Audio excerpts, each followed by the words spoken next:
Bienvenida, Mariana. Hola, hola, ¿ahí me ven bien? Mariana, pues no te vemos, pero te escuchamos. Muy bien. Bueno, coméntame, disculpa, te estoy escuchando un poquito cortado, pero adelante. Mariana, pues bienvenida. Primeramente, pues ¿cuál es el panorama que le espera a la infancia mexicana? Justo estamos abordando la falta de vacunas para la primera infancia, que se suma además a la falta de medicamentos. Vaya, lo más sonado es la falta de medicamentos para niños con cáncer. Y dentro también de esta administración, diría yo, pues cómo se eliminaron recursos justamente que tenían que ver para los cuidados, para guarderías y estancias infantiles. Dentro de este panorama general, pues qué decir, cómo se está viendo afectada la infancia mexicana. Bueno, pues en general hablar de que por la pandemia de COVID se han afectado directamente los derechos de niñas y niños, ¿no? Además de salud, también en educación. Y lo que nos ha reflejado la pandemia realmente es la fragilidad de los sistemas que teníamos precisamente para garantizar los derechos de niñas y niños y adolescentes. Saber que antes de la pandemia ya 5 millones de ellos no tenían acceso a salud, ¿no? Pero hablando solamente de vacunación, sí es bien importante hablar que las vacunas son una de las métodos, una de las medidas más costo efectivas, ¿no? Para la salud pública. Y entonces ayuda mucho al Estado a estar preparado ante cualquier crisis sanitaria, pero no nada más en cuestión de Estado, sino también para las familias. El hecho de prevenir que las familias estén expuestas a enfermedades tan digamos, caóticas como pueden ser el sarampión, la tosferina y ahora el COVID también, afecta directamente a su economía. Y en un panorama, en un contexto de crisis como el que tenemos, pues es muy riesgoso.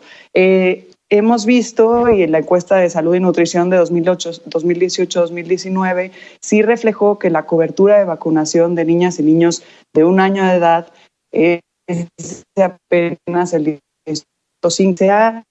Se ha reducido, ha ido reduciéndose, y esto tiene que ver mucho con presupuesto. Si quieres lo podemos platicar, pero entonces sí hay que analizar bien qué es lo que está pasando con el programa de vacunación universal, qué es lo que está pasando en tema de presupuesto, qué es lo que está pasando en tema de ejercicio de gasto y cuáles son también las propuestas que existen y que tenemos que fortalecer para que entonces estemos como Estado, como sociedad, etcétera, estemos seguros que van a poder llegar las vacunas a donde más se necesitan.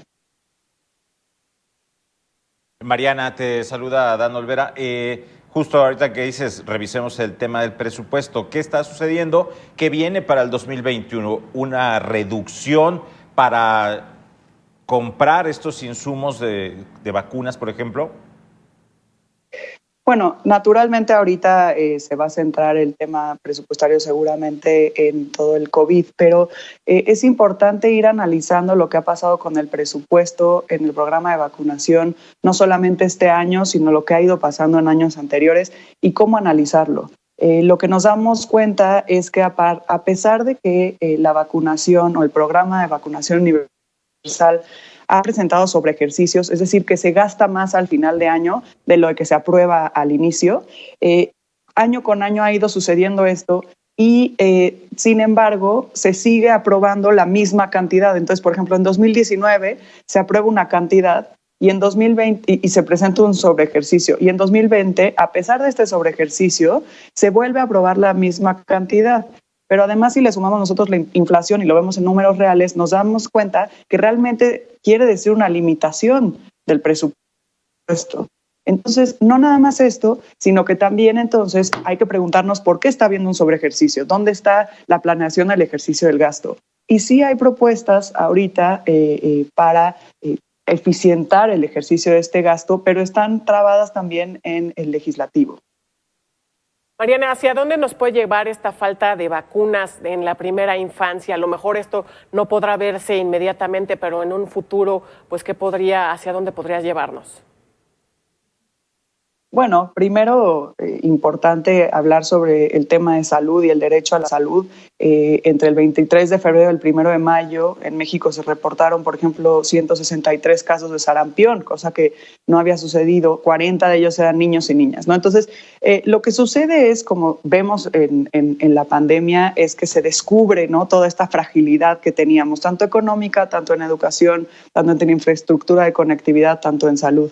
Dejar a niñas y niños todavía más desprevenidos, a pesar de además de la falta de acceso a lo que ya se enfrentan, puede tener, consecuencias muy importantes como las estamos viendo, ¿no?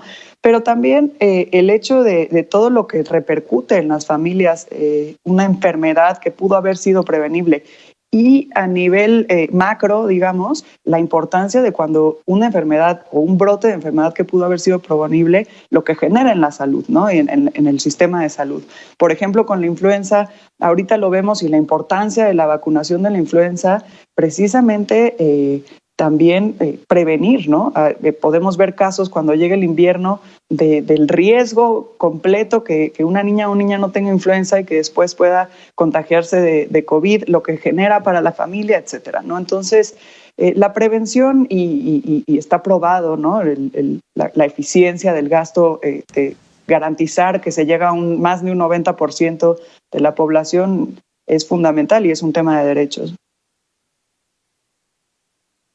Mariana, en este sentido, entonces, ¿está faltando mayor planeación, está faltando mayor atención en este tema tan delicado como son los esquemas de vacunación por parte de las autoridades en México?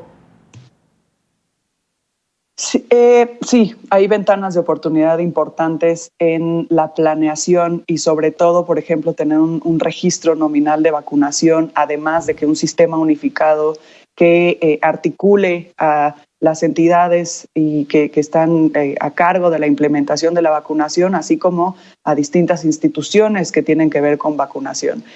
Hay una reforma pendiente sobre hacer un registro nominal de vacunación, también para geolocalizar en dónde hacen más faltas, en dónde ya hay vacunas, en dónde, por ejemplo, hay una mayor demanda de vacunas o dónde va a haber. Lo estamos viendo, ¿no? Hace poco en una conferencia se dice que hay un aumento de 300% de la vacuna contra la influenza, lo cual es importante. Nada más, ¿cómo prevenimos eso? ¿Cómo hacemos y cómo no hacemos que puedan ir personas al centro de salud y no haya vacunas, ¿no?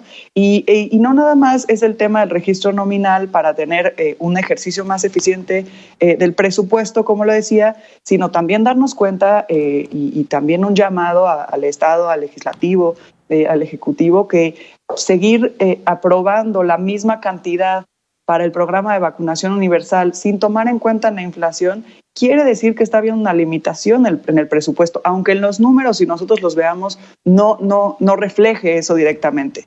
Pero si hacemos realmente el análisis, sí nos damos cuenta de una disminución, y en la encuesta de salud sale. Desde el 2000 ha habido una disminución en la cobertura de vacunación y no estamos llegando al 90% de cobertura. Mariana, en semanas pasadas hablábamos de la desaparición de 109 fideicomisos, además, por supuesto, de los recortes presupuestales que vienen, por supuesto, en el presupuesto para el próximo año. Esto obviamente va a tener un alcance para los pequeñitos. ¿Cómo va a influir esto? Y además, pues, ¿de qué nos habla que las autoridades federales no volteen a ver, no se garanticen pues distintos aspectos para la sobrevivencia y para el bienestar de los pequeñitos? Bueno, es una situación muy compleja, lo venimos diciendo desde el inicio de la crisis. Crisis anteriores nos han enseñado que tristemente las niñas y los niños, además de que son las personas más afectadas en crisis sanitarias y también de seguridad, etcétera, el presupuesto a largo plazo generalmente tiende a contraerse, ¿no? Y por supuesto entonces que esto va a generar recortes en educación, en temas de prevención de violencia, etcétera. Entonces, la problemática o digamos la contracción de garantía de sus derechos no se va a dar solamente en la pandemia, sino más adelante. Entonces, pues sí, la importancia, y hemos digamos, presionado a que no se pierda de vista. Y como decían anteriormente, los centros de educación inicial están en serios problemas y también tenemos que ver hacia un lado de género no tenemos centros de cuidado de educación inicial, lo cual deja en una vulnerabilidad tremenda también a mujeres, pero también a niñas y niños y también a madres adolescentes, ¿no? Es un tema bien complejo, lo hemos visto de primera mano por programas que tiene Save the Children con estos centros educativos, el esfuerzo impresionante que hacen las personas que los llevan a cabo, ¿no? Para poder mantenerse a salvo y sobrevivir. Es muy complicado y sí tenemos que ver lo que le pasa a cada persona, ¿no? Hay alrededor de 36 niñas, niños, adolescentes y jóvenes fuera de la escuela desde marzo. Esto no ha sido fácil para ninguna familia. La reducción en tema de educación inicial es muy preocupante y lo vemos también en el presupuesto. Han recortado programas que son fundamentales, no nada más para el inmediato, sino para el desarrollo de después y para el desarrollo del país al futuro, ¿no? Mariana, se está tomando en cuenta esta pandemia COVID-19 nos tomó por sorpresa. De hablar de fondos de emergencia para enfrentar situaciones nuevas que puedan surgir como esta que nos sorprendió. ¿Hay planeación para esto? No hay la planeación suficiente, lo vemos en todos los sentidos en temas de derechos de niñez y adolescencia. Esto viene arrastrándose desde hace mucho tiempo y es un tema que es importante ahorita acatar desde las bases. Por eso también en las niñas y niños, desde antes del año, a partir en la primera infancia, es fundamental que empujemos. No podemos tardar más, ¿no? Venimos hablando mucho tiempo de la estrategia integral de primera infancia. No podemos seguirlo dejando atrás porque lo que sucede y lo que genera es justamente que llegue una pandemia y nos encuentre en una debilidad absoluta, ¿no? Mariana, ¿qué llamado le harías a los legisladores justo pues para que trabajen en políticas públicas a favor de la niñez y bueno, también al gobierno federal? Bueno, hablando en tema de vacunación, en tema de los legisladores, yo sé que ya se aprobó el presupuesto, pero sí es muy importante no quitar el dedo del renglón de la importancia de analizar y verificar cómo se puede mejorar el ejercicio del gasto en vacunación y no podemos seguir dejando atrás estas reducciones de presupuestos en vacunación, que aunque a la luz parezca que es un poco más de dinero, no es un poco más de dinero y que estamos dejando a niñas y niños, sobre todo en la primera infancia, muy en un riesgo amplio. Y no solamente a niños y niños, claro, a las familias, ¿no? Un llamado que hacemos, por supuesto, es a analizar el presupuesto desde esa mirada y también a ser bien cuidadosos con los programas que se van dejando en cero y después desapareciendo. Está pasando con educación, por ejemplo, indígena, hay muchas niñas y niños en campos agrícolas que van a estar en una mayor vulnerabilidad y hay que poner un montón de atención en estas situaciones, sobre todo desde el ámbito presupuestario, desde el ámbito legislativo, para no permitir que se desaparezcan estos programas tan importantes para la niñez y para tener una niñez y adolescencia preparada para el futuro. Mariana Pría, coordinadora de incidencia política de Save the Children México, te agradecemos este tiempo con Mega Noticias. Muchas gracias. Muchas gracias verlos otra vez. Gracias, buena tarde. Vámonos ahora sí con lo que tiene que ver con los avances de la vacuna para COVID-19. Mire, la vacuna de AstraZeneca y la Universidad de Oxford podría estar en riesgo. Esto debido a un error en la fabricación. En el grupo de la dosis baja parecían tener el 90%